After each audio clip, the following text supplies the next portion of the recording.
What's happening, Bam Fam?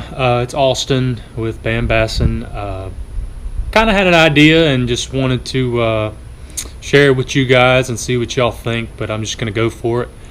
Just kind of wanted to get more people involved and more people interacting on the channel, or I'm sorry, on the Facebook page. And a good idea I thought about was to get everybody just to kind of show their tournament or their day out on the water kayak setup. So I'm going to try to get right into it and show you guys my kayak setup and show you what I do for tournament day and things of that nature. So with further ado, let's get started.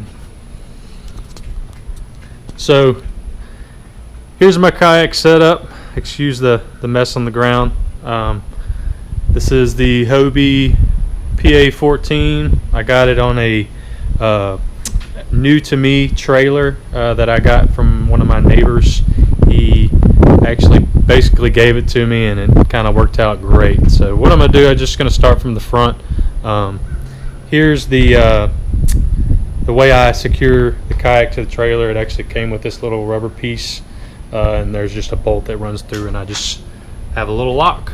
So every time I just put my combination in and unlock it and detach it. I also use, you can see on the ground, are some cinch ties. I put one that goes through the handles and then on the back side of the handles as well, on the H rails right here. So I also put some that's Gorilla Tape on the front of my kayak just to prevent any kind of wear and tear on the front. As you can see, I mean, it's got some damage on it right now from previous trips, so it's doing its job. Probably time to redo it. Put some 4-inch PVC to basically keep the kayak in place when it comes on the trailer. It's easy on-off loading. Got it on both sides. I recently put this on there. It's a 6-inch PVC piece of pipe. I actually got it from one of our members, Mr. Vince Solis. Appreciate you, man, for hooking me up with that. I repainted it and actually bought a little cap and a locking mechanism for the back of it. I'll show you guys. Basically got a latch and it's got a lock here. You can lock it. I could probably put about 6 rods in there, so for any kind of camping that I'm planning to do, I'll be able to have a spot to lock any of my rods and reels that I can't fit in the truck. So that's basically the trailer. So going on to the kayak, again, this is the PA14. Don't ask me what color it is, I don't remember. So as some of you may know, I'm sure a lot of you do, this is a Hobie PA14 with the Mirage Drive. I don't have the Mirage Drive, it's actually in the shop, but I have the Mirage Drive 180. This boat is a 2016, so it actually came with the their standard drive, not the 180. I ended up upgrading to the 180 just to have a little bit of reverse. So back to the kayak. Here's the front hatch. It's extremely big. I put my Plano tackle box, my hat, and my rain gear, and a few other items. I got a rope and an anchor down there. While I'm transporting it, I'll take this out, put it in the truck, and I'll put my hog trough and my net underneath here in the storage bin. So that's the front hatch. I keep my tackle box in there just to keep it dry in case it starts raining.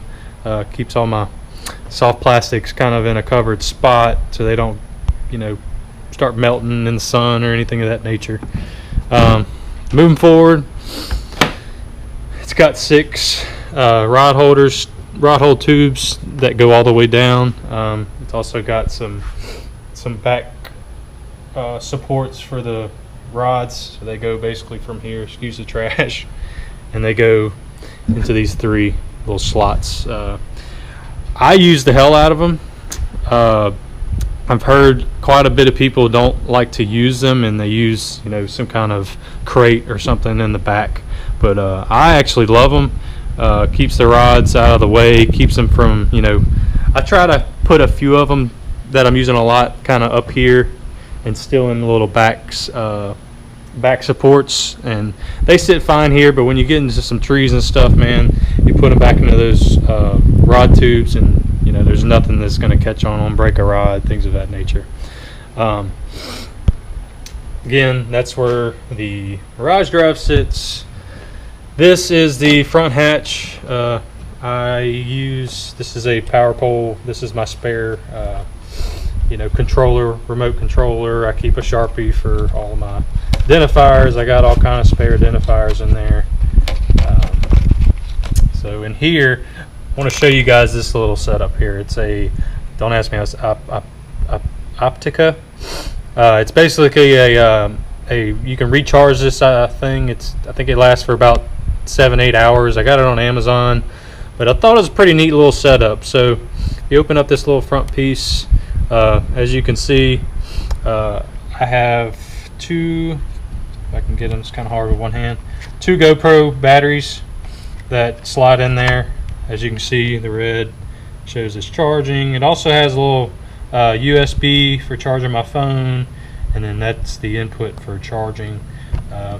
So I thought that was pretty neat. I use it all the time for recharging GoPro batteries throughout the day. You know, it's all plastics that I'm using all the time. I got a face guard, a scale just in case, you know, you catch that big one, flashlight, a rag, and then my phone charger. That's basically what I keep in there, and also throw my wallet, my keys, and everything in here because it's dry storage. And it originally comes with it's basically, it holds two 3600 Plano boxes. It's got a little tray that you can slide 2 of them in, but I upgraded to the removable tray that Hobie makes. They are very proud of them, so be prepared. I think it was like $25 for the damn box, but definitely worth it in my aspect, just for more storage. Under here, this is where I store my fish finder battery. This is a 12 volt 10 amp hour Dakota lithium. If you don't have one of these, this is a lithium battery, and yeah, it lasts. I've charged it once and fished 2 days out of it. I don't agree with the 10 amp hours. It seems like it lasts way longer than that, but if you don't have any, if you want to upgrade your battery, Dakota lithium is where it's at. So that is powering the Lowrance. It's a Elite 9 Ti. As you can see, it's extremely dirty.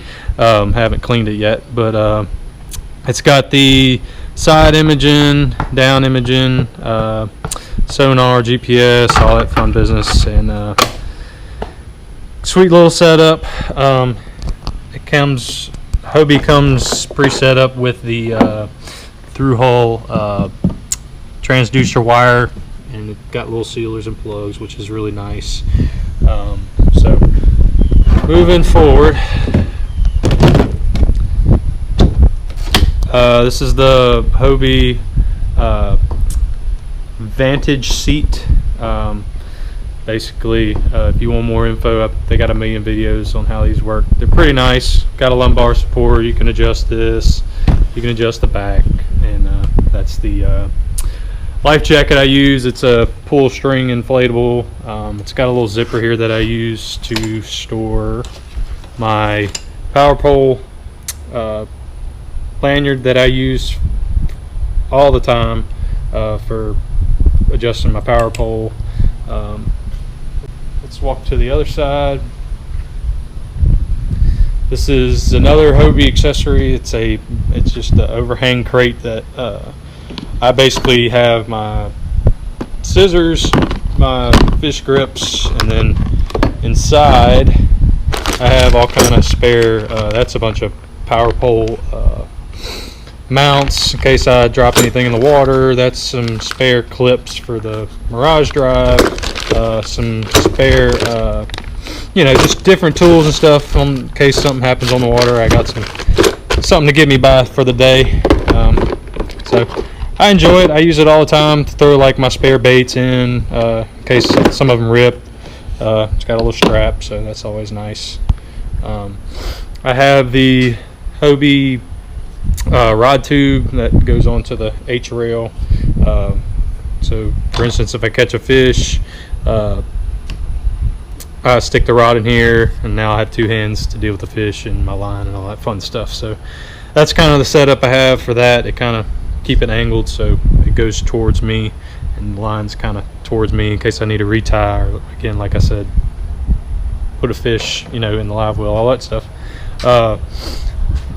Underneath the seat, it's got a strap that I don't really use too much. I usually just keep my GoPro box in here. It's a waterproof little box I just throw under there. So behind my seat, I keep my catch board with the identifier. I just kind of keep it back there because it's tucked away. Got a cup holder right behind the seat. You can see my Hobie live well. Nothing special. It's just got pump. Some days I'm not fishing a tournament. It can hold I think about a 16-inch bass, and from what I've seen, they seem perfectly fine in there if you keep circulating water. Here's my net. It's a standard net with kind of a short handle. That's kind of the spot that I leave it. It's very reachable for if you have a fish during a tournament. And then usually after my first fish, I'll put my net kind of right here on top of the front hatch, just so it's right there in front of me, and it's a grab away. But for the most part, if I'm just kind of day fishing or not in a tournament, it just kind of chills right there. Always have my paddle here. Originally, when I had the standard Mirage Drive, I didn't have reverse, so this is my handy dandy reverse. But now that I upgraded to the 180, usually I just use this for shallow water, or backing up out of a launch or things of that nature. So always good to have the paddle. I have the other side of the paddle inside the kayak just in case something does happen to the Mirage Drive, and I have a backup to get back home. Here you can see the I don't know what they call it. It's the Yak Attack. It's just a flag, and it's got the little light on the top. Ta-da! Just so when you drive or when you're paddling out early in the morning for a tournament, people can see you. This is my GoPro mount. It's not in there because I'm actually using it, but I just put it into the in-hole rod tube, and I actually made this little telescopic mount. It's got a little ram mount, and you can adjust it any kind of way, but it works well. Y'all have seen a few videos, I'm sure, but it works well. Makes good angles. You can adjust it up and down on this kind of stuff. I generally bring this little Arctic ice chest just for sandwiches, drinks, things like that. It's plenty big enough to have everything I need throughout the day. Here is the Hobie power pole mounting bracket, I guess they call it. You can find those, any Hobie website or anything of that nature. And then obviously the power pole. If you don't have a power pole, guys, they're very expensive. This one actually came with my kayak when I bought it, so I was kind of fortunate to have it from the start. But if you don't have one, I personally think with my experience with winds and I tend to fish shallow water for the most part. I don't do a whole lot of offshore. That's kind of one of my to-do lists for the next 6 months is do some offshore fishing. But anyways, that thing right there is one of the best investments you can get, in my opinion, for a kayak, because the wind is basically the first thing that I look at before I go fishing. Well, obviously the weather, but the wind's kind of incorporated in the weather. But you know, the wind's a big dictator on how you fish, where you fish, and then if you have a power pole, I mean, your options are way higher than you know, a typical day where you have just a paddle or hell, just a mirage drive. You know, the power pole is a great advantage. So I have the what do you call this thing? It's the, I can't think of the name of it right now, but it's for your anchor trolley. You can put your anchor through here, and you know, if you're fishing upstream, downstream, you can have that adjustment. But I don't ever use that thing. If anybody needs one, let me know. I could probably get it to you or sell it for cheap. I don't ever use it. But yeah, man, that's basically my kayak setup. So kind of what I want to do on getting more people out to actually show their kayaks off, I want to nominate Mr. Nick Chabaria and Andy Green on the next videos for showing off your kayak setup, all your DIYs, whatever, just for your tournament day, just for your, I mean, it can be your tournament day or your just day out on the water. Just kind of show off. I'm just trying to get people to, you know, if they have any questions or wanting to get into kayaking, they have some ideas and they have some videos they can watch just to get some ideas, you know, better their setup. And yeah, so Nick and Andy, y'all, let's see what y'all got. But appreciate y'all for watching, and if y'all have any questions, y'all feel free to comment and all that fun stuff. So y'all have a good one.